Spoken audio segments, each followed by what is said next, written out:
الشیطان الرجیم بسم اللہ الرحمن الرحیم وبہ نستعین وهو خیر المعین وصلی اللہ علی سیدنا محمد وآلہ الطاہرین اللہم صل علی محمد وآل محمد۔ نہج البلاغہ سے سیاست امام علی علیہ السلام کا موضوع آپ کی خدمت میں پیش کیا جا رہا تھا۔ آج ہماری گفتگو نہج البلاغہ میں چونکہ شرح عہد نامہ چل رہی تھی جناب مالک اشتر رضی اللہ عنہ کے ذیل میں، تو شرح عہد نامہ میں ہم اس عہد نامہ کے جس حصے میں پہنچے تھے وہ یہ تھا کہ فالجنود بإذن اللہ، کہ لشکر جو اللہ کے ہیں، حصون الرعیت وہ عوام کے قلعے ہیں، وزین الولاۃ اور حاکموں کی زینت ہیں، وعز الدین دین کی عزت ہیں، وسبل الامن اور امن کے راستے ہیں۔ نہج البلاغہ کا یہ مکتوب آپ جانتے ہیں کہ امام علی علیہ السلام کے سب سے طویل مکتوب میں سے ہے، کہ جو امیر المومنین علیہ السلام نے جناب مالک اشتر رضی اللہ عنہ کو اس لیے دیا تھا کہ وہ اس عہد نامہ یا اس مکتوب کے مطابق مصر کی حکومت کو سنبھالیں اور مصر کی ریاست کو چلائیں۔ اس مکتوب کا ہم ایک حصہ پڑھ چکے ہیں، اور دوسرے حصے میں امام علی علیہ السلام عوامی طبقات کو بیان کر رہے تھے کہ عوام میں رعیت جو ہے، وَعْلَمْ أَنَّ رَعِيَّ طبقات، رعیت کے عوام کے طبقات ہیں۔ کلمہ طبقات دو معنی میں استعمال ہوتا ہے۔ ایک دفعہ طبقات سے مراد طبقاتی نظام ہے کہ امیر اور غریب جس میں جدا ہوتے ہیں، حاکم اور محکوم جدا ہے، قوی اور ضعیف جدا ہے، اور حاکم قوی دوسرے کے اوپر حکومت کرنا چاہتا ہے۔ یہاں پہ طبقات سے یہ معنی مراد نہیں ہے جو سلاطین اور جبابرہ طبقات کو وجود دیتے تھے، جیسا کہ امام علی علیہ السلام کے دور میں یا ان کے بعد طبقات کو حاکموں نے وجود دیا۔ امراء کا طبقہ بڑھتا جا رہا تھا، اور جو کمزور اور عوامی طبقہ ہے وہ کمزور سے کمزور ہوتا جا رہا تھا۔ جیسے ہمارے ملک میں بھی یہی صورتحال ہے کہ جس کے پاس قوت ہے اور جس کے پاس منصب ہے اس کی چل جاتی ہے، اس کے لیے نہ قانون ہے، نہ جیل ہے، نہ زندان ہے، اور نہ کوئی اور اسے مشکل پیش آتی ہے، کیونکہ وہ اپنے منصب اور اپنی قوت، مالی قوت کے دوش پہ اپنے لیے تمام قوانین کو بالائے طاق رکھ کے امور کو انجام دے بیٹھتا ہے۔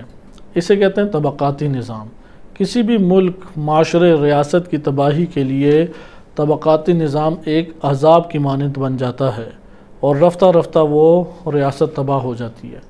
یہاں پہ جب ہم کہتے ہیں وَعْلَمْ أَنَّ رَعِيَّةَ طَبَقَاتٌ، تو ادھر سے طبقات مراد نہیں ہوتے۔ طبقات کا وجود میں، یعنی طبقات سے مراد یہ معنی طبقات نہیں ہے، امیر غریب کی تفریق ہے، قانون سے بالا تری ہے، منصبداروں سے جدا سلوک ہے، یہ طبقات مراد اصلا نہیں ہے، کیونکہ یہ طبقات یہ ظلم و جبر کا نتیجہ ہیں، اور امام علی علیہ السلام اس نوع طبقات کے شدید مخالف تھے، اور دین اسلام اصلا اس کی اجازت نہیں دیتا۔ اور یہ خود ایک بے شعوری کی علامت ہے، یعنی جس بھی انسان کے اندر بصیرت اور شعور کم ہے، وہ جب بھی کسی قدرت حاصل کرے گا، کسی منصب کے اوپر آئے گا، تو منصب اور قدرت میں آنے کے بعد وہ طبقات کو وجود دے گا۔ حتیٰ ایک چھوٹی سی مسجد، چھوٹا سا مدرسہ، حتیٰ اپنا گھر کیوں نہ ہو، گھر میں بھی مہمان نوازی طبقات کی بنیاد پہ کرے گا۔ یہ میرا رشتہ دار ہے، یہ میرا علاقے والا ہے۔ دین اسلام نے بھی بعض امتیازات دیے ہیں، جیسے والدین ہیں، بہن بھائی ہیں، استاد ہے، قریبی دوست ہے، ہمسایہ ہے، لیکن ایک دفعہ آپ طبقاتی نظام کی طرف آ جاتے ہیں، چونکہ یہ امیر ہے اس لیے میں اس کا احترام کر رہا ہوں، اور فلاں چونکہ غریب ہے اس لیے اسے کوئی خاطر میں ہی نہیں لایا جاتا۔ یہ طبقاتی نظام ہے۔ امیر المومنین علیہ السلام طبقاتی نظام کے قطعاً قائل نہیں تھے۔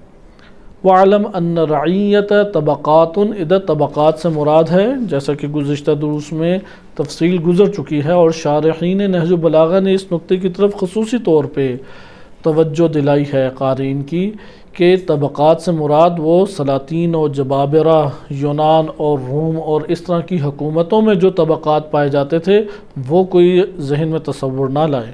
ادھر طبقات سے مراد ہے کہ معاشرہ مختلف لوگوں کے اندر مختلف پیشے والے لوگ، مختلف شعبہ جات سے تعلق رکھنے والے لوگ ہوتے ہیں۔ عوام مختلف شعبوں سے منسلک ہوتی ہے اور ہر شعبے کی دوسرے شعبے کو ضرورت ہے، اور ایک شعبے کے ذریعے سے دوسرا شعبہ چل رہا ہوتا ہے۔ تو طبقات سے مراد یہ شعبہ جات ہیں، طبقات سے مراد یہ پیشے ہیں جو عوام الناس کے درمیان رائج ہوتے ہیں اور ان پیشوں سے عوام الناس منسلک ہوتی ہے۔ پھر امام علیہ السلام نے 7 طبقات عوام الناس کے گنوائے ہیں۔ یہ 7 سے زیادہ بھی آج کے دور میں ہو سکتے ہیں، اس دور کی جو ڈیمانڈ اور ضرورت تھی 7 تھی۔ گزشتہ درس میں ہم تفصیل سے اس موضوع کو ملاحظہ کر چکے ہیں کہ بنیادی طبقات تو 3، یعنی بنیادی ترین ادارے 3 بنتے ہیں، ماضی میں بھی تھے اور آج بھی اور مستقبل میں ہی وہ 3 رہیں گے۔ ایک ہے قانون ساز ادارہ جسے کہتے ہیں مقننہ، دوسرا ہے کہ جو قضاوت کرتا ہے جسے کہتے ہیں عدلیہ، اور تیسرا ہے کہ جو قانون بنا ہے اور عدالت کے عین مطابق ہے اور عدالت کے سامنے حاضر ہوتے ہوئے تیسرا ادارہ بنتا ہے مجریہ، جسے منفذہ بھی کہتے ہیں۔ مجریہ نے کیا کرنا ہے؟ اس قانون کو پوری ریاست میں رائج کرنا ہے۔ اب اس کے لیے پولیس بھی بنانے پڑے گی، ممکن ہے فوج بنانے پڑے، ادارے آپ کو کھولنے پڑیں گے، تعلیم کے، اقتصاد کے ادارے کھولنے پڑیں گے، بلدیاتی ادارے آپ کو مختلف قسم کے کھولنے پڑیں گے۔ وہ انسان کے معاشرے کی ڈیمانڈ کے مطابق ادارے، اجرائی ادارے کھلتے چلے۔ مجریہ یعنی اجرائی ادارے۔ اجرا کس چیز کا ہونا ہے؟ جو قانون بنا تھا اسی کا اجرا ہونا ہے۔ ان 3 اداروں کے اوپر حکومت اور حاکم آ کے بیٹھتا ہے۔ ان 3 اداروں کو حکومت نہیں کہتے، یہ ادارے ہیں اپنے طور پہ۔ ان کے اوپر جو آ کے حکومتی ڈھانچہ عائد ہوتا ہے، اور حکومتی ڈھانچہ میں جو اساسی شخصیت حاکم ہوتا ہے، اور اس حاکم کے ماتحت بقیہ حکام وہ حکومتی ڈھانچے کے ساتھ آتے ہیں، وہ اداروں کو چلاتے ہیں۔ یہ ہم گزشتہ درس میں ملاحظہ کر چکے ہیں نقطہ۔ لہٰذا یہ 3 ادارے امیر المومنین علیہ السلام کی نظر میں بھی حساس ہیں، اور اس کا تذکرہ امام علیہ السلام کے مکتوبات اور خطبات میں مختلف طور پہ نظر آتا ہے ہمیں۔ لیکن یہاں پہ مجریہ سے بالخصوص سے تعلق ایک نو رکھ سکتے ہیں، کیونکہ قانون ساز ادارہ تو دین اسلام میں واضح ہے، وہ اللہ سبحانہ وتعالیٰ کی ذات ہے جس نے قانون بنانا ہے۔ نبی صلی اللہ علیہ وسلم اس قانون کو شریعت کی طور پہ لے کے آئے، اور پھر اسلامی حاکم جو اللہ کی طرف سے خلیفہ، حجت اور امام ہوتا ہے، وہ اس شریعت کو نافذ کرے گا، اس کی حفاظت کرے گا اور تبیین بھی کرے گا۔ تبیین سے مراد ہے کہ اس کی فرعیات وہ امام معصوم کے پاس موجود ہیں جیسی اللہ تعالیٰ نے چاہی ہیں۔ اس لیے امام علیہ السلام ہر فقہی مسئلے کی جزیات کی حد تک جانتے ہیں۔ ہم ادھر آج کل مجتہدین کو اجتہاد کرنا پڑتا ہے، امام معصوم اجتہاد سے ماوراء ہیں، اجتہاد سے بالاتر ہیں، انہیں اجتہاد نہیں کرنا پڑتا، بلکہ اللہ سبحانہ وتعالیٰ نے ان کلیات کی جو فرعیات قرار دی تھیں، وہ فرعیات امام معصوم کے پاس علم کی صورت میں موجود ہیں۔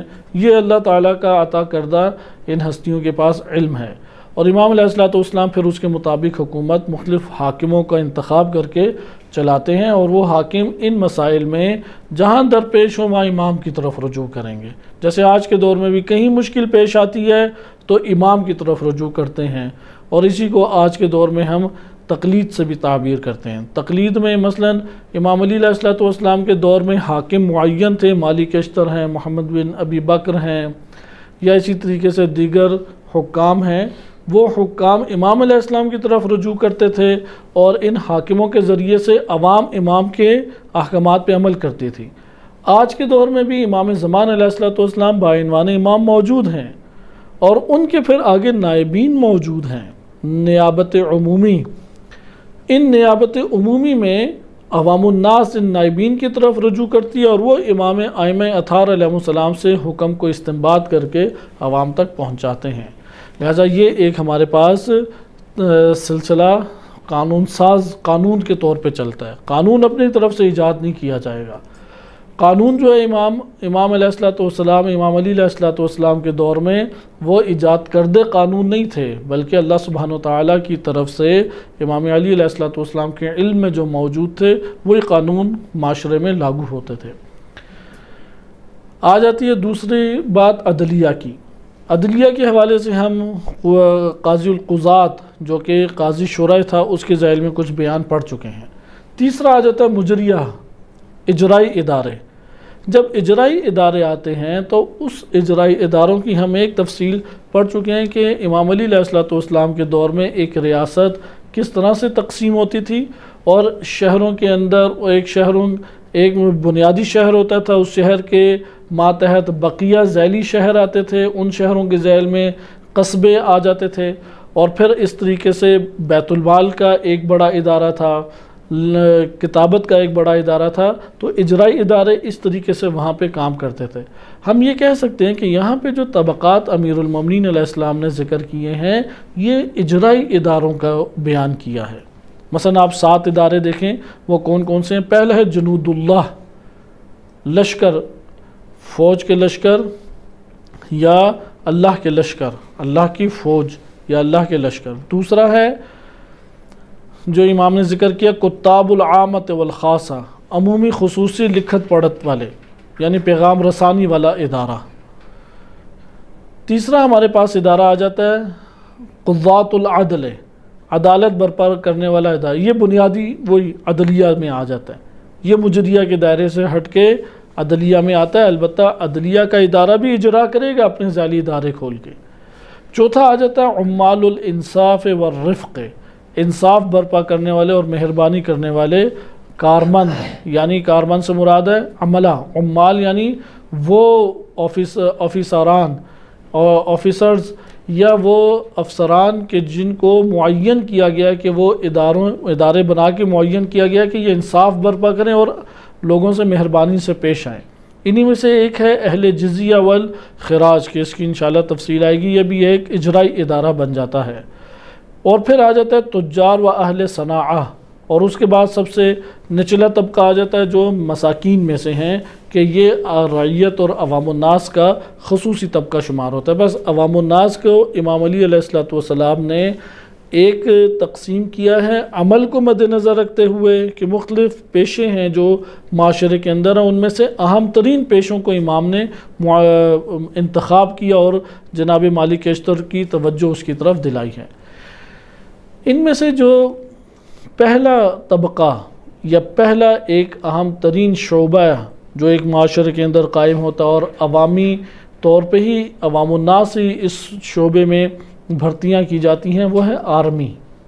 ہم یہاں پہ اس کو موضوع اس طرح سے دے سکتے ہیں، امام علی علیہ السلام کی نظر میں آرمی کا کیا نظریہ پایا جاتا تھا، فوج کا کیا نظریہ پایا جاتا تھا، یعنی امام علیہ السلام فوج کو کس نگاہ سے دیکھتے تھے، ان کی نگاہ میں آرمی کیا ہے، فوج کیا ہے۔ آج کل کے دور میں تو مختلف طرح کے موقف موجود ہیں، آراء موجود ہیں۔ مثلا اگر فوج کسی کے اوپر چڑھائی کر دے تو وہ گالم گلوچ فوج کو شروع ہو جاتے ہیں۔ فوج آگے ڈکٹیٹرشپ جما لے اور مارشل لا لگا کے خود ڈکٹیٹر بن کے بیٹھ جائے، جیسا کہ ایوب خان، ضیاء الحق، مشرف کے دور میں ہوا، تو اس جگہ پہ فوج ہے کہ وہ حدود پار تجاوز پار کر کے وہ خود اوپر آ کے بیٹھ گئی۔ بعض اوقات فوج ہے کہ جس نے دفاع کے امور انجام ہی نہیں دیے، فرار کر گئی۔ مختلف صورتیں فوج کی بنتی ہیں، مختلف باتیں، مختلف موقف سنتے ہیں ہم۔ فوج بعض اوقات کہتے ہیں کہ یہی اصل ہے اور اسی کی بس حمایت کرنی چاہیے، بعض کہتے ہیں کہ نہیں فوج کے اوپر نہیں آنا چاہیے، بعض کوئی اور نظریات رکھتے ہیں۔ آج ہم ان نظریات کے ذیل میں ملاحظہ کریں گے کہ دین اسلام یا امام علی علیہ السلام کی نگاہ میں فوج کا کیا تصور ہے، آرمی کی کیا حیثیت ہے، آرمی کے شعبے کے بارے میں امام علی علیہ السلام کا موقف کیا ہے۔ اس لیے آغاز دیکھیں کیا ہے، اور حتیٰ کہ امام علی علیہ السلام آرمی کے افسران جو آفیسرز ہوتے ہیں یا جو حاکم کی سطح پہ جیسے چیف آف آرمی سٹاف، اس سطح کے افراد کے اوپر بھی گہری نگاہ رکھتے ہیں کہ جو حاکم شمار ہوتا ہے۔ جیسے کہ اس وقت پوری آرمی کا حاکم جو ہمارے ملک میں شمار ہوتا ہے وہ چیف آف آرمی سٹاف ہے، کیونکہ اسی کے اشارے سے سارے کام چلنے ہیں۔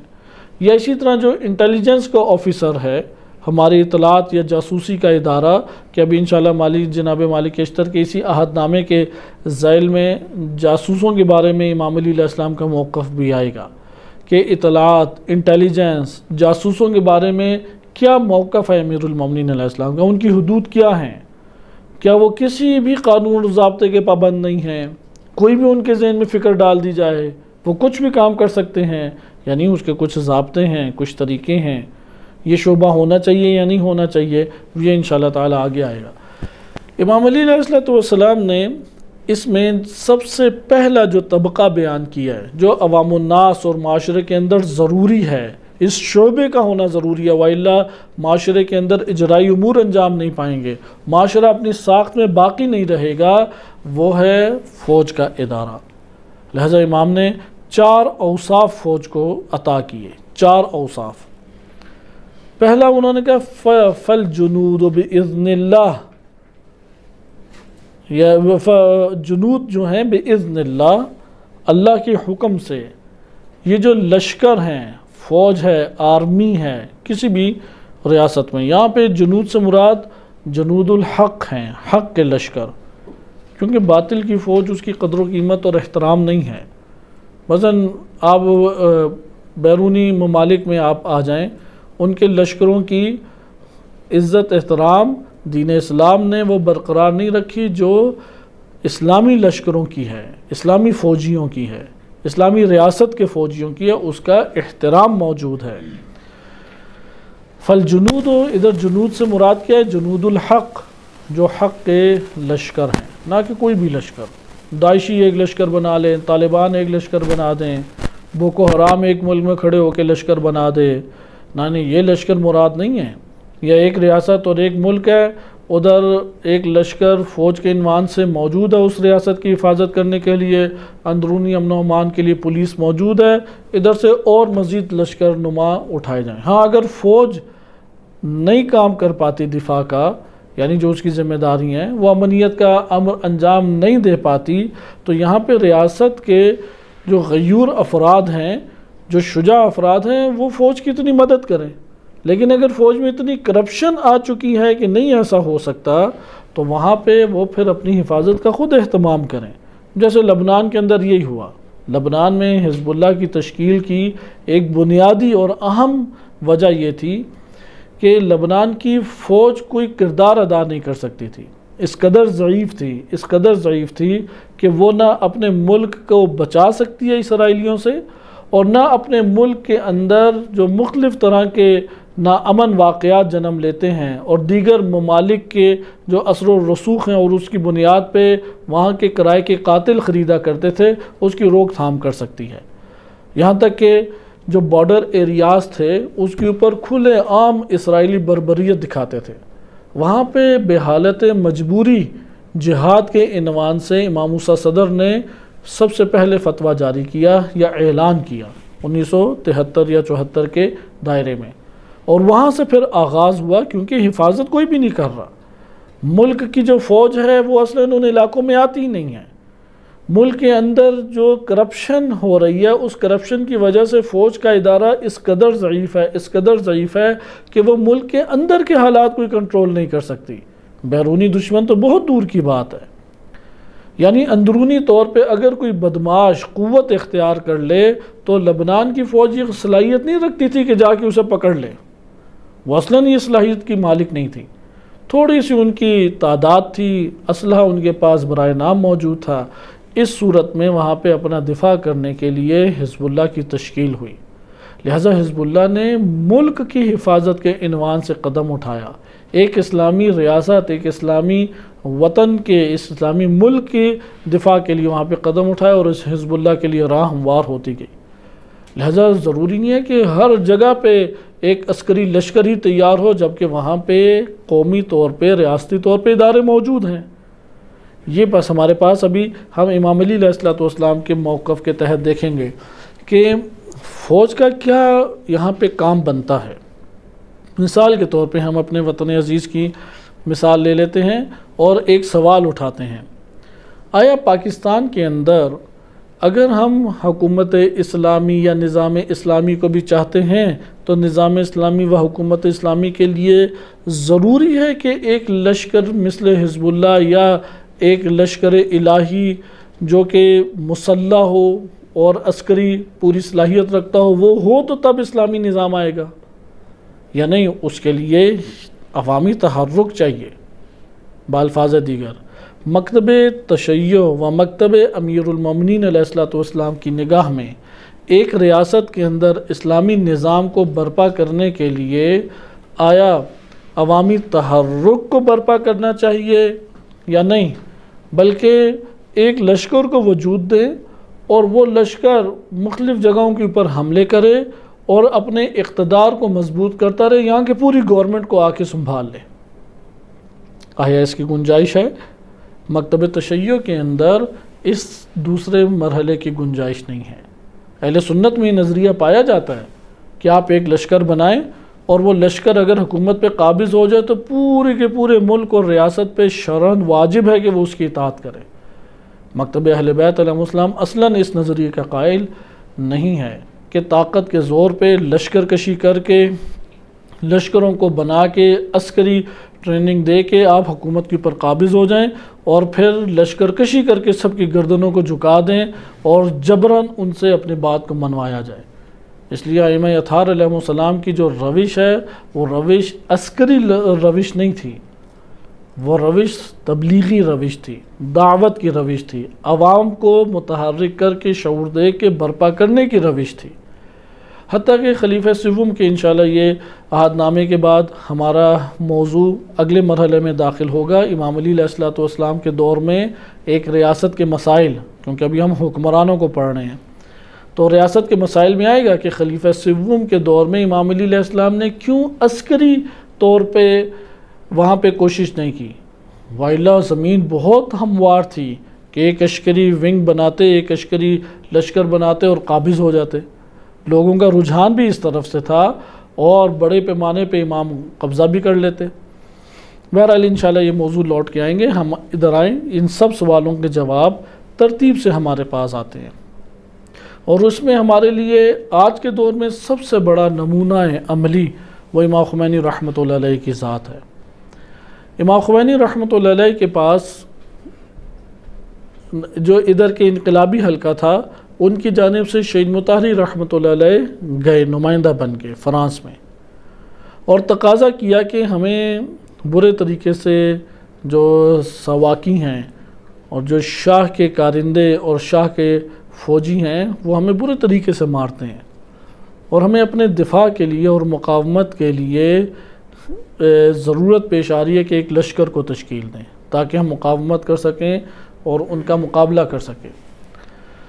یہ خود ویڈیو بھی بنی ہوئی ہے اس کے اوپر اور کتابوں میں واضح تحریر بھی ہے۔ امام خمینی رحمۃ اللہ علیہ تھوڑی دیر کے لیے توقف کیا اور سوچ و بچار میں مشغول ہو گئے، اور تھوڑی دیر سے کے بعد کہا کہ ہماری فوج وہی ہے کہ جو اس ملک اور اس ریاست کی فوج ہے، ہم کوئی نئی فوج نہیں بنائیں گے، ہم کوئی نیا لشکر نہیں بنائیں گے، جو ادھر کی فوج ہے وہی فوج ہے۔ تو انہوں نے تھوڑی سی بحث کی تو امام رحمۃ اللہ علیہ نے اس کے اوپر انہیں کہا کہ نہیں، جو اس ریاست کی فوج ہے وہی ہماری فوج ہے، یعنی ہم کوئی الگ سے لشکر ادھر نہیں کھولیں گے اور الگ سے چیزوں کو ایجاد نہیں کریں، کیونکہ بہت سیاسی بصیرت رکھتے تھے۔ اس لیے امام خمینی رحمۃ اللہ علیہ نے عوامی ایک تحرک کو ایجاد کیا، اور جس کو انہوں نے فوج کہا وہ آہستہ آہستہ ان کی فوج بن گئی، کیونکہ انہوں نے کوئی لا قانونیت کو امام خمینی نے آگے رائج نہیں کیا۔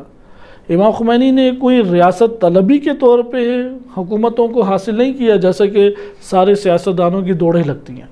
امام خمینی لشکروں کو اور عسکری ونگ کو یا لوگوں کی جانوں کو اپنے مفادات کے لیے استعمال نہیں کرنا چاہتے تھے، اس لیے انہوں نے کہا ہمیں فوج کی ضرورت نہیں ہے، فوج کے اپنے وظائف ہیں، ان وظائف کے تحت ایک ادارہ موجود ہے ایک ملک کے اندر، اس ادارے کے اندر کے مسائل کو حل کر کے اسے اس قابل بنایا جائے کہ وہ اپنے وظائف انجام دے۔ اور یہ وجہ ہے کہ کسی بھی دور میں حتیٰ شہید حسینی رحمۃ اللہ علیہ انہوں نے جو فوج کے اندر حاکم تھا، خائن حاکم، اس خائن حاکم کے اوپر اعتراضات کیے، نہ کہ اس ادارے کے خلاف انہوں نے کوئی آواز بلند کی۔ اگر ایک ادارہ اوپر خائن حاکم جو بیٹھا ہوا ہے چیف آف آرمی سٹاف کی صورت میں ممکن ہے کہ کبھی آ جائے، تو وہ جو چیف آف آرمی سٹاف وہاں پہ ملک کے ساتھ خیانت کر رہا ہے یا کرپشن کر رہا ہے، ہم اس شخص کے حوالے سے آواز اٹھا سکتے ہیں، فلاں کرنیل کے اوپر اعتراض کر سکتے ہیں، فلاں میجر کے اوپر اعتراض کر سکتے ہیں، لیکن آیا پورے ادارے ہی کی قیمت کو ہم نظر انداز کر دیں، برطرف کر دیں، اس کے کوئی حیثیت کے قائل نہ ہوں؟ یقیناً ایسا نہیں ہو سکتا۔ لیکن اس جگہ پہ افراط و تفریط نہیں، ایسا بھی نہیں ہے کہ ہم تنقید اور اعتراض سے بالاتر فوج کو قرار دے دیں۔ ٹھیک ہے کہ قوت کی مالک ہے اور فوج کی طرف سے عموماً یہی ان کا تقاضا ہوتا ہے کہ ہمارے خلاف کوئی زبان اختیار نہ کرے، کیونکہ ہمارے ہاتھ میں قوت ہے، جو زبان بولے گا ہم چودراہٹ دکھاتے ہوئے اس کو غائب کر سکتے ہیں، اسے تشدد کا نشانہ بنا سکتے ہیں اور اس کے لیے مشکلات کھڑی کر سکتے ہیں۔ دین اسلام اس جگہ پہ آ کے حق کو بلند کرنے کا تقاضا کرتا ہے، لہذا مختلف تقاضے ہو سکتے ہیں۔ ہم امیر المومنین علیہ السلام کے دائرے میں رہتے ہوئے گفتگو کو دیکھتے ہیں۔ فالجنود، جنود، لشکر، یہ لشکر بالخصوص آج کے دور میں اسلامی ممالک میں ہی برپا ہو سکتا ہے اگر ہم اس کی تعبیر کسی حد تک کرنا چاہیں۔ بِإِذْنِ اللہ، اللہ کے حکم سے۔ یہ جو حق اور اسلام کے لشکر ہیں ان کی 4 خصوصیات بیان کی۔ حصون الرعیہ، حصن کہتے ہیں وہ اونچی اونچی دیواریں کہ جو اپنی اونچائی کی وجہ سے پار نہ کی جا سکتی ہوں، وہ بلند و بالا اور اونچی دیواریں جو اپنی اونچائی کی وجہ سے پار نہ کی جا سکتی ہوں، یہ اصل میں حفاظت سے کنایا ہے۔ رعیت یعنی عوام، عوام کی حفاظت کے قلعے جو ہیں وہ یہی فوج ہے۔ یعنی جب تک ایک ریاست کے اندر قوی فوج موجود ہے، اس ریاست کے اوپر باہر سے کوئی آنچ نہیں آ سکتی۔ اس ریاست کے اندر برملا طور کے ریاست کے اندر کوئی واضح طور پہ جرائم کو انجام دے کے ریاست کو تباہ کر دے، ایسا نہیں ہو سکتا۔ لہذا فوج آ کے بیرونی اور اندرونی امنیت کو بحال کرنے کا سبب بنتی ہے۔ اس دور میں امام علی علیہ السلام کے دور میں پولیس کے نام سے علیحدہ سے لشکر نہیں تھے۔ شرطہ کے عنوان سے اگر ہم کوئی ایک لے بھی آئیں قسم، وہ بھی فوج کے انڈر ہی آتی تھی۔ جیسے ابھی آج کے دور میں تو وسعتیں اتنی آ گئی ہیں کہ پولیس کا شعبہ علیحدہ بنانا پڑتا ہے، یا مختلف ممالک میں مختلف طور پہ ادارے بنانے پڑتے ہیں۔ جیسے ایران کے اندر ارتش یعنی فوج، ایران کو فوج کے علاوہ سپاہ پاسداران انقلاب اسلامی کے عنوان سے ایک اور ادارہ کھولنا پڑا، ان کے ساتھ ساتھ بسیج کے عنوان سے انہیں ادارہ کھولنا پڑا۔ ممکن ہے مثلا پاکستان کے اندر فوج کے ساتھ ساتھ رضاکار کے عنوان سے ایک ادارہ کھولنا پڑے، خصوصاً جب جنگیں ہوتی تھیں، یہ انڈیا اور پاکستان کی جنگیں ہوئی تو اس وقت اس کا تقاضا یا اس کی ضرورت بڑھ گئی تھی، تو یہ ذیلی ادارے فوج ہی کے انڈر آتے ہیں۔ یہاں پہ امام علی علیہ السلام وہ 4 خصوصیات بیان کریں۔ پہلی ہے حصون الرعیہ، عوام کے قلعے ہیں، یعنی عوام اس وقت تک حفاظت میں رہے گی جب تک فوج ایک ریاست کے اندر موجود ہے۔ اگر فوج ایک ریاست کے اندر موجود نہ ہو، ایک یعنی مضبوط اور قوی فوج جو اپنے وظائف انجام دیتی ہے، تو عوام حفاظت سے نہیں رہ سکتی۔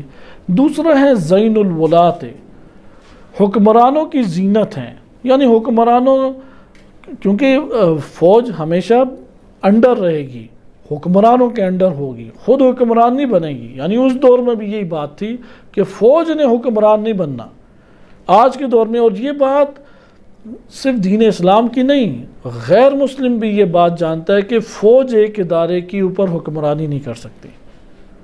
حکمرانی کا حق جو ہے وہ حکمران کو ہے، اور دین اسلام میں آ جائیں تو اس حکمران کو ہے جسے اللہ تعالیٰ نے ریاست اور حکمرانی کی صلاحیت سے، خداوند متعال نے عنایت یہ صلاحیت کی ہے۔ لہذا زین الولات، حکمرانوں کی زینت ہے۔ سوال یہاں پہ، اگر حکمران ہو اور بڑی اچھی تدبیر کا مالک ہو، بہت حسن سیاست رکھتا ہے، لیکن اس کے ساتھ قوت فوج موجود نہیں ہے، وہ کچھ کر پائے گا؟ گزشتہ درس میں ہم بعض مثالیں اشارتاً پڑھ چکے ہیں۔ زین الولات، اگر فوج حکمرانوں کے ہمراہ ہو تو حکمرانوں کی زینت ہے، حکمرانوں کے جو سیاست ہے یا جو وہ امور انجام دینے چاہتے ہیں، تدبیر، سیاست بے معنی تدبیر، سیاست بے معنی مفادات نہیں، تدبیر کرنا چاہتے ہیں تو ان حکمرانوں کی قوت کون بنتے ہیں؟ فوج بن جاتی ہے۔ تیسری صفت عز الدین، دین کی عزت۔ اصل میں فوج دین کی عزت جو ہے یہ لازمہ ہے، جیسے آگ اور حرارت ہوتی ہے۔ یہ نہج البلاغہ کے شارحین نے بڑا اچھا نقطہ لکھا ہے کہ جس طرح آگ ہے اور حرارت ہے، آگ ملزوم ہے اور حرارت کیا ہے؟ لازمہ۔ چونکہ آگ ہوگی تو حرارت ہوگی نا۔ اسی طرح سے دین کی عزت، یعنی دین کو عزت ملے گی، یہ عزت دین کو ملنا لازمہ ہے، اس کا ملزوم کون ہے؟ فوج۔ یعنی دین کو عزت کب ملے گی؟ جب فوج سبب بنے گی۔ پاکستان کے بھی اہم مسائل میں سے یہ ہے، ایک تو تفرقے نے تباہی پھیری، تفرقہ دین نہیں ہے۔ ایک بہت بڑا اشتباہ جو ہمارے عالم اسلام میں برپا کیا گیا ہے، بالخصوص پاکستان میں، وہاں پہ تفرقے والی باتوں کو دین سمجھ لیا جاتا ہے۔ عموماً آپ نے مناظرے کرتے ہیں، آپ ان کا جائزہ لیں، ان میں بہت کم دیندار ہیں، کم دیندار لوگ ہیں، وہ شعور بھی کم رکھتے ہیں، کیونکہ تفرقہ دین نہیں ہے، اصلاً دین سے اس کا کوئی تعلق نہیں ہے تفرقے سے۔ اسی طرح سے ہمارے فوج میں بھی یہ مسائل آئے کہ تفرقہ ڈل گیا۔ طالبان کی ایک بننے کی بڑی وجہ یہ تھی کہ دیوبندی تفکر جو ہے وہ ہماری فوج کے اوپر غالب آ گیا، خصوصاً ضیاء الحق، کیونکہ ضیاء الحق کا تعلق دیوبندی طرز تفکر سے تھا، تو اس لیے اس نے دیوبندی صحیح راہ ہموار کی۔ اور پھر طالبان عموماً سارے دیوبندی تھے، حتیٰ داعش کے مقابلے میں جبہت النصرہ، جیش الفتح اور جیش الاحرار، دیگر بھی اہل سنت کی جماعتیں تھیں، لیکن داعشی تفکر چونکہ پیچھے سے حنفی تفکر سے زیادہ منسلک ہے، اس وجہ سے اس کی طرف پاکستان کے عمومی جو حلقے تھے وہ انہی کے ساتھ سازگار ہوئے۔ اس لیے مفتی ہیں جیسے تقی عثمانی، معروف شخصیت ہے پاکستان کی، انہوں نے کھلے عام اعلانیہ طور پہ اپنے بیانات میں داعش کی حمایت کی، اور داعش کو پیسہ بھیجنے کے لیے المیزان بینک میں باقاعدہ انہوں نے اکاؤنٹ کھول دیا۔ لوگ برملا طور پہ واضح آشکار جاتے، اس اکاؤنٹ میں اپنا حصہ ڈالتے، اور وہ سارا مال داعش کو جاتا تھا۔ اور یہ سارا کے سارا ہمارے حکمرانوں اور فوج کی نگرانی میں ہو رہا۔ فوج کچھ بھی نہیں کہہ رہی، کیونکہ دیوبندی عناصر اس میں قوت اختیار کر گئے۔ یہ دین نہیں ہے۔ جب بھی تفرقے کا ایک عنصر جنم لے کے ایک غلبہ پیدا کر لے تو اسے دین سے تعبیر نہیں کر سکتے۔ امیر المومنین علیہ السلام یہ فرما رہے ہیں کہ وَعِزُّ الدین، فوج ہے کہ جو دین کو عزت دے گی، فوج ہے کہ جس کی وجہ سے دین کو عزت ملے گی۔ اگر فوج ہی بے دین ہو جائے پھر کہاں سے دین کو عزت ملنی؟ آج عالم اسلام میں رسوائی کس بات پہ ہے؟ اور یہ ایک اہم ہمارا آج تجزیہ تحلیل بھی اسی کے ذیل میں ہے کہ فوجوں کی بنیاد ہوتی ہی دو طرز پر ہے، یا فوج قومیت اور وطنیت کے نظریے کے اوپر جنم لیتی ہے، یا فوج دین کے نظریے کے اوپر جنم لیتی ہے۔ ہر دو وظائف اسے دیتے ہیں، ایسا نہیں ہے کہ پیچھے ایک فکر ہے تو دوسری فکر اسے وظائف نہ دے۔ اگر آپ یہ والی بات کریں، اب کیونکہ اندر بے شعوری ہمارے عالم اسلام میں بالخصوص بے بصیرتی بہت زیادہ پائی گئی ہے، اور شبہات طرح طرح کے ایجاد کیے گئے ہیں۔ آپ مثال کے طور پہ یہ والی گفتگو کریں، آپ گفتگو کر رہے ہیں کلی طور پہ، وہ فوراً اگلا کہے گا اچھا ایران تو ایسا نہیں کرتا۔ سنیں بھائی، ہمارا ایران سے تعلق کیا ہے؟ وہ کریں نہ کریں، ہمارے اس سے کیا تعلق؟ ہم تو موقف پڑھ رہے ہیں امام علی علیہ السلام کا۔ اگر ایران اس کے مطابق چلے گا ٹھیک، وہ نفع اٹھائے گا، اگر نہیں چلے گا تو ہم اس کے مخالف ہیں، ہمارا اس سے کوئی تعلق نہیں ہے۔ لہذا ایرانیت کے عنوان سے ہمارے پاس کوئی بھی چیز قبول نہیں ہے، چونکہ ایران نے یہ کیا ہے، چونکہ فلاں لشکر نے یہ کیا، چلو قبول کر لیں، یہ کوئی دلیل نہیں ہے ہمارے پاس۔ ہمارے پاس دلیل کیا ہے کہ قرآن اور امیر المومنین نبی صلی اللہ علیہ وسلم کی سنت، یہ ہستیاں ہیں دلیل ہمارے پاس۔ اب آئیں آپ ریاستوں میں عز الدین کے اوپر ذرا توجہ رکھیں، کیونکہ اس کے ساتھ ہی ہمارے پاس اگلا ٹاپک بھی شروع ہوتا ہے، اور وہ اس سے منسلک ہے، فوج کا ٹاپک، کیونکہ درمیان میں بقیہ طبقات ہیں۔ ہم ان طبقات کے حصے کو چھوڑ کے ابھی اگلے صفحے پہ جائیں گے اور پھر واپس طبقات کی طرف آئیں گے، اور وہ آگے کا حصہ ہے کہ فوج کا سربراہ کس کو بنایا جائے۔ یہاں پہ امیر المومنین علیہ السلام وہ فوج کو کیا قرار دے رہے ہیں؟ دین کی عزت، دین کی عزت سے کیا مراد ہے کہ دین کو، دین اسلام کو، دین حق کو، دین ہدایت کو اس وقت عزت ملے گی جب فوج اسے عزت دے گی، اور اگر فوج خود ہی بے دین ہو تو وہ کس طرح سے عزت دے گی؟ خصوصی طور پہ جب نبی صلی اللہ علیہ وسلم کی رحلت کے بعد خصوصاً جو فوج کے اور لشکر کے تشکیل کے جو اہداف تھے یا تشکیل کے جو اسباب تھے وہ تبدیل ہونے لگ گئے، اور آہستہ آہستہ دوسرا طرز تفکر وجود میں آنے لگ گیا۔ دین اسلام نے ایک تفکر فوج کا دیا ہے، اور ایک تفکر ہمارے پاس غیر دینی تفکر ہے۔ اس غیر دینی تفکر کو آج کے دور میں زبان مل گئی ہے، کیونکہ پہلے وہ مکتب نہیں تھا، آج مکتب بن گیا، اور اس مکتب کا نام ہے وطنیت، قومیت، قبائلیت۔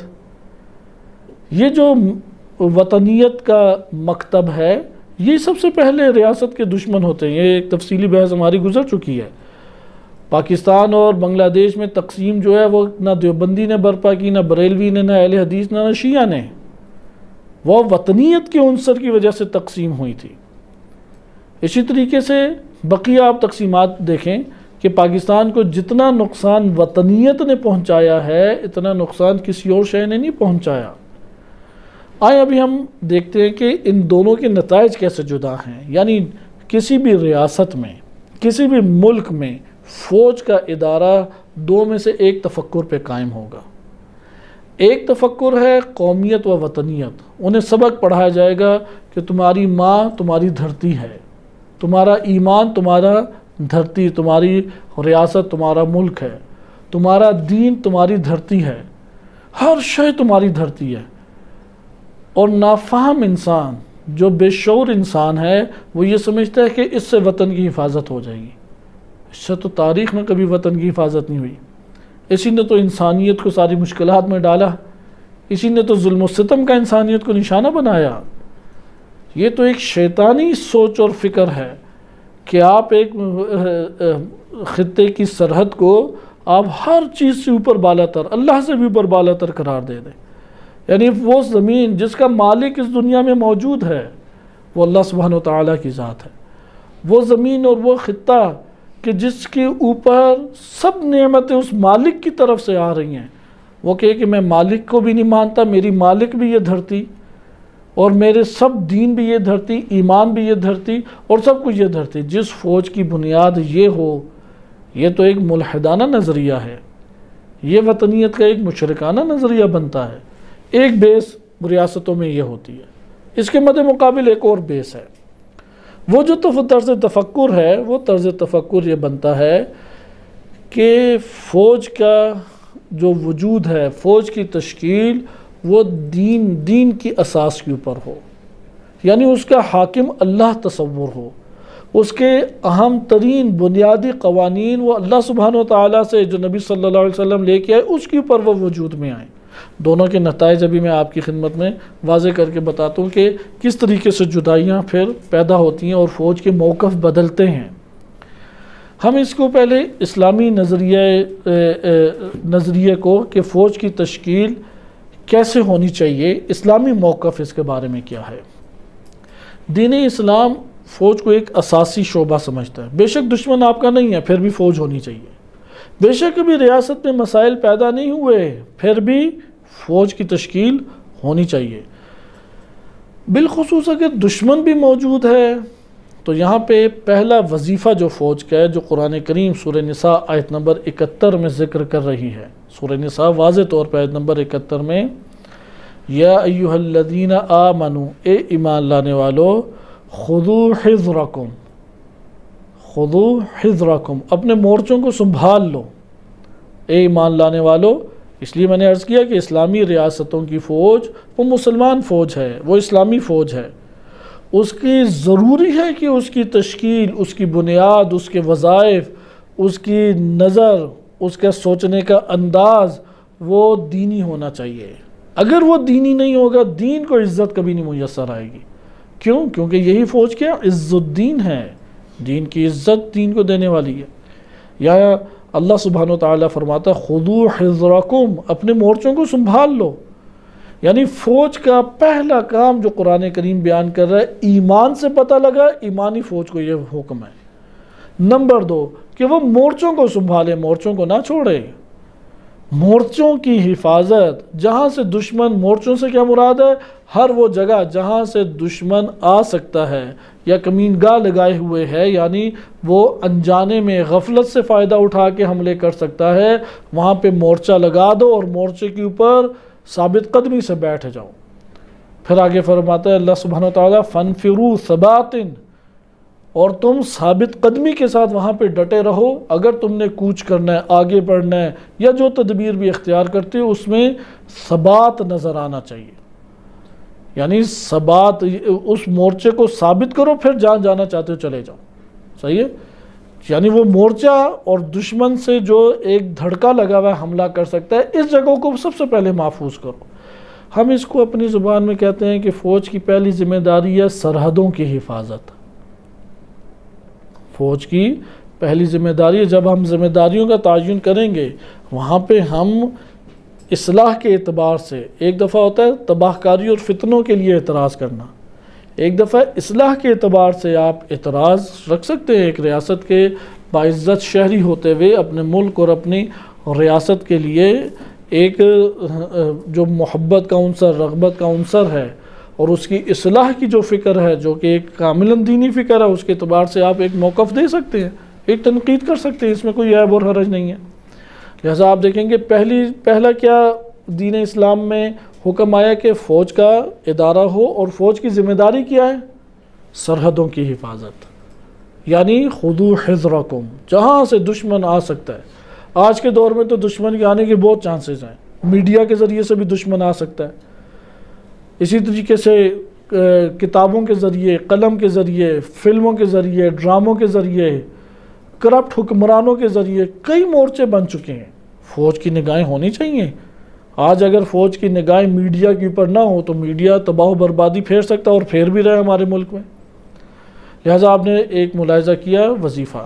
دوسرا وظیفہ جو قرآن کریم فوج کو دیتا ہے، قرآن کہتا ہے کہ اگر تمہارے ساتھ کوئی جنگ کرے تو تم قتال کرو، جنگ کرو، لیکن جنگ کرتے ہوئے جیسا کہ سورہ اسراء آیت نمبر 33 میں ارشاد ہوتا ہے وَلَا تَقْتُلُوا النَّفْسَ الَّتِي حَرَّمَ اللَّهُ إِلَّا بِالْحَقِّ، کسی بھی انسان کو قتل نہ کرنا مگر یہ کہ حق کے ساتھ۔ ہر وہ نفس جس کے قتل کو اللہ نے حرام قرار دیا ہے اسے قتل مت کرنا، الا بالحق، جب حق ہو جائے تو پھر قتل کر دو۔ لہذا فوج کے پاس قوت ہے، اس کے پاس نہیں ہوگی تو کس کے پاس ہوگی قوت؟ اور فوج میں یہی مسائل ہیں کہ پوری دنیا میں جو بڑے جرائم فوج کی جانب سے انجام پاتے ہیں، اگر قوی ہو تو، اگر قوی نہیں ہے تو ایک اور انداز کے جرائم وجود میں آتے ہیں، اور وہ ہے کہ ملک کے ساتھ غداری جنم لے لیتی ہے۔ ملک کے اندر بیرونی طاقتیں جو ہیں وہ حملہ آور ہو کے قابض ہو جاتی ہیں، یہ تو بہت ہی بڑا جرم ہے۔ اور اگر قوت کے ساتھ سرحدوں کو دبایا ہوا ہے، ایک اور خدشہ ہو جاتا ہے کہ فوج اپنے گمان کے اوپر بندوں کو پکڑ کے جیلوں میں ڈالے گی یا قتل کی بھیڑ چڑھائے گی، قتل و غارت برپا کرے گی۔ یہاں پہ دین اسلام اصلاً قائل نہیں ہے کہ جس نفس کو اللہ نے محترم قرار دیا ہے اور حرام قرار دیا اسے قتل کرنا، اسے پکڑ کے تم قتل کر دو۔ کوئی ضابطہ ہی نہیں ہے، کوئی پوچھنے والا ہی نہیں ہے۔ یہ ابھی مشرف کے اوپر کیسز دیکھیں کتنے ہی بنے ہوئے ہیں اس کے اوپر کیسز۔ ٹھیک ہے اس نے مجرموں کو بھی مارا، اس کے ہم نہیں کہتے مجرموں کو اس نے قتل کیا، دہشت گردوں کو قتل کیا، اچھا کام ہے، لیکن کیا ایک بندہ آ کے تمام اسلحہ اور تمام طاقت لے کے وہ جو من مانی آئے اسے وہ انجام دے؟ ایک تکبر، استکبار، متکبر بن کے جو انجام دینا چاہتا ہے وہ انجام دیتا پھرے، علاقوں کے اوپر چڑھائی کر دینا اور مختلف جگہوں کے اوپر حملے کر کے افراد کو قتل و غارت کی نشانہ بنانا۔ لہذا یہاں سے ہمارے لیے بات واضح ہوئی کہ دین اسلام فوج کو یہ اختیار نہیں دیتا کہ تم اپنی قوت کا بیجا استعمال کرنے لگ جاؤ۔ یہ دو ہمارے پاس وظائف آتے ہیں۔ اب فوج کے یہ جو دو وظائف ہیں، کیونکہ بقیہ وظائف جو ہیں وہ ہم نہیں ملاحظہ کرتے کیونکہ ابھی آگے آ رہے ہیں کہ حاکم بنانے کی شرائط میں، یہاں پہ ہمارے پاس دینی تفکر آ گیا۔ کسی بھی اسلامی ریاست میں اگر فوج کی تشکیل، کیونکہ یہ ادارہ تو لازمی ہے، یہ ادارہ مسلمان ملک ہو یا غیر مسلم ملک ہو، یہ ادارہ ہونا لازمی ہے، کیونکہ اگر یہ ادارہ نہ ہوا وہ ریاست باقی رہے گی، ریاست باقی نہیں رہے گی، یا برے طریقے سے بلیک میل ہوتی رہے گی. جیسے یورپ ہے، یورپ کے چھوٹے چھوٹے ملک ہیں، ان کی اپنی فوج ہی نہیں ہے، تو امریکہ جب ایک بل پاس کرتا ہے تو یورپین یونین کو کہتا ہے کہ اس کو قبول کرو. ان میں سے اگر ایک ملک انکار کر دے، ایک ملک، تو امریکہ صرف ہلکی سی دھمکی اس کو بھیجتا ہے، وہ عاجز ہو جاتے ہیں، کیونکہ فوج ہی نہیں ہے ان کے پاس چارہ ہی نہیں ہے کوئی اور کہ وہ اس کے سامنے نہ جھکیں. اسی طرح رشیا بیٹھا ہوا ہے، بنیادی کیا ذمہ داری ہے، وہ یہ ہے کہ وہ سرحدوں کی حفاظت کرے. اگر سرحدوں کی حفاظت نہیں کرے گی، اعتراض اس کے اوپر ہو سکتا ہے. تیسری چیز یہ ہے کہ ملک کے اندر امن کا سبب بنے، نہ کہ خوف، دہشت گردی، قتل و غارت، ڈر، اس کا سبب نہیں بننا چاہیے. وَلَا تَقْتُلُوا النَّفْسَ الَّتِي حَرَّمَ اللَّهُ بِالْحَقِّ إِلَّا بِالْحَقِّ، کہ تم کسی بھی نفس کو قتل نہ کرو جس کا اللہ نے خون بہانا حرام قرار دیا، الا بالحق. یہ ہمارے پاس بنیادی ضرورت ہے. اگر یہ تین چیزیں مہیا ہو جائیں تو وہ فوج دین کی عزت بننا شروع ہو جاتی ہے، مسلمانوں کے معاشروں کی عزت بننا شروع ہو جاتی ہے. آئیں اب ہم ایک جائزہ لیتے ہیں، کیونکہ ہمارے ہاں وطن عزیز میں جو فوج ہے وہ کئی مراحل سے گزری ہے، اور ابھی بھی اپنے وظائف الحمدللہ سرحدوں کی حفاظت کے اعتبار سے بالخصوص انجام دے رہی ہے. فوج کے ادارے کی حفاظت کی نفی کبھی نہیں کی جا سکتی، جیسا کہ پہلے کئی دفعہ عرض کیا. اچھا، وہ ادارہ کتنا کامیاب ہے اپنے وظائف انجام دینے پہ، ٹھیک ہے، اسے تعریف یا تنقید ہر دو کا نشانہ بنایا جا سکتا ہے. ہم ایک جائزہ لیتے ہیں اپنے وطن عزیز کا کہ آیا ہماری فوج میں اگر دین کی اساس کے اوپر اس کی تشکیل کو ہم قبول کریں تو کیا ہونا چاہیے، اور اگر وطنیت کی اساس کے اوپر اسے تشکیل دیں تو کیا ہونا چاہیے. اس کے نتیجے میں ہمیں پتہ لگ جائے گا، ہم اس کو ملاحظہ کر سکتے ہیں کہ کیا ہے. تو اس میں سے جو بھی ہے، اگر وطنیت کے اوپر ہے تو ہم یہ تنقید رکھتے ہیں کہ اس تفکر کو ختم کیا جائے، کیونکہ اس سے خطرناک ترین تفکر وہ وجود نہیں رکھتا. اس سے وطن کی حفاظت نہیں ہوتی، اس سے قوم کی حفاظت نہیں ہوتی، اس سے ملک کی حفاظت نہیں ہوتی. اسی سے تو ملک ٹوٹا، بنگلہ دیش بن گیا. اسی سے تو ممالک در ممالک ٹوٹے.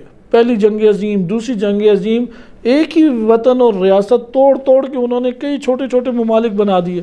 یہی وطنیت سارے علاقوں کو کھا گئی.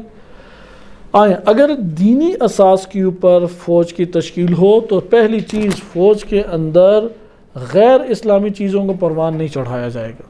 مثلا نمازوں کو برپا کیا جائے گا. یہ آزادی دی جائے گی کہ قرآن کریم یا قرآن کریم سے تعلق قائم کریں. اسلامی مراسم یا اسلامی ایام اس کی قدر کی جائے گی. یہ ہے ایمان کا تقاضا. اسلامی رنگ دکھائی دینا چاہیے، اسلامی اصول دکھانے دینے چاہیے. اچھا، اسی طریقے سے غیر اسلامی نظام اس کے اندر نہیں آنے دیا جائے گا.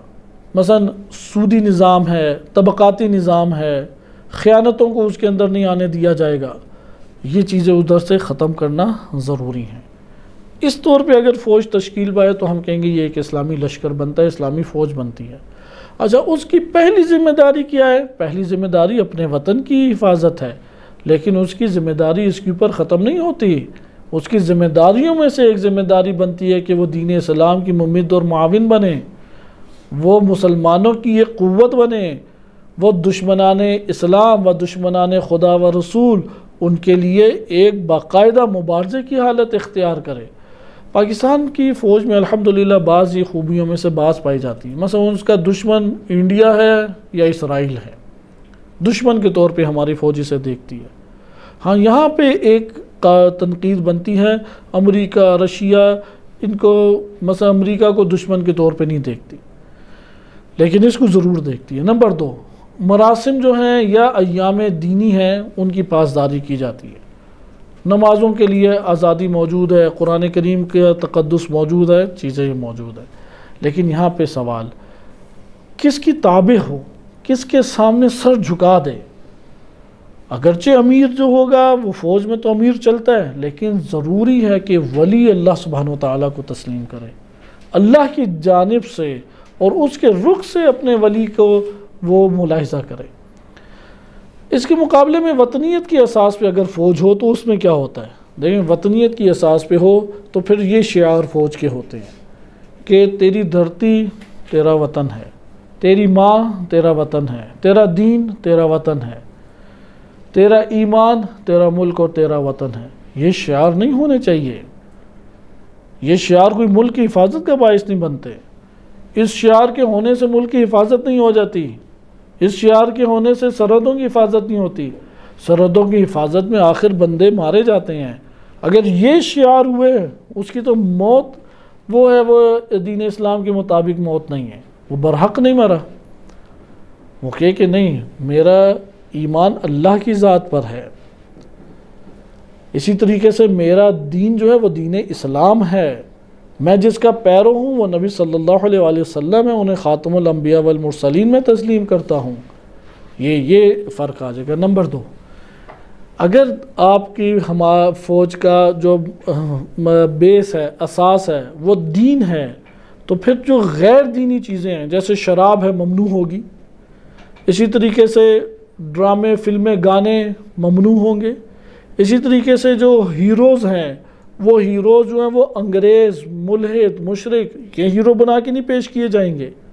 اسی طریقے سے جو ملحدین کے، مشرکین کے یا قوم پرستوں کے جو قوانین ہیں وہ لاگو نہیں ہوں گے کہ یار جو تم نے وطن کی حفاظت کے لیے کر سکتے ہو وہ کر ڈالو، لاکھوں کو قتل کرنا قتل کر ڈالو، ہزاروں کو مارنا ہزاروں کو مار ڈالو، یہ شعار نہیں ہوں گے اگر دین اساس اور بنیاد ہے۔ لیکن اگر وطنیت اساس اور مراد ہے، وہ کہیں گے ہمارا ہم و غم ہے کہ سرحد کی حفاظت ہو اور وطن کی حفاظت۔